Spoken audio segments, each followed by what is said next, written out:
Սելայնակիցներ, եվրոպական քաղաքականությունը հասկանալու համար անհրաժեշտ է գոնե մեկ անգամ լինել Ստրասբուրգում։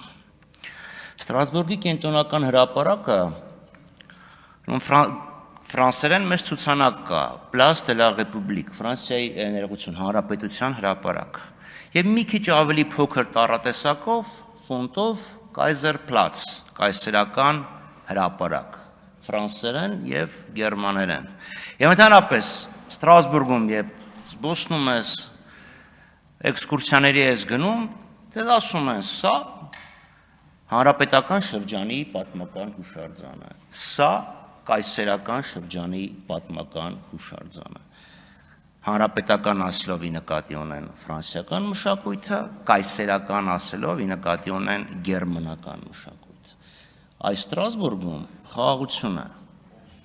Ֆրանսիայի եւ Գերմանիայի միջև, չնայած Էլզասի եւ Լորանի պատմությունը, կարծում եմ շատերը գիտեն։ Իմ հարցը, Տիկին Անդրեասյան, այո, վերաբերվում էր Արցախում գտնվող հայկական մշակութային ժառանգությանը,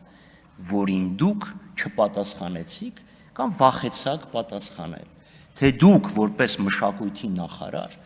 ինչ եք անում Արցախում գտնվող հայկական մշակութային ժառանգության կոթողները պահպանելու ուղղությամբ։ Չկարողացաք կամ վախեցաք։ Իսկ որ ասում եք ինձնից լավ գիտեք, կարծեմ ընդունում եք, որ դուք այս պաշտոնի համար պիտանի չեք, որովհետև այս բնագավառում հուշարձանների պահպանության իմ գիտելիքները միջին վիճակագրական հաստանցու մակարդակի են։ Հիմա ինչ ընդունում եք, որ ձերն ավելի ցածր են։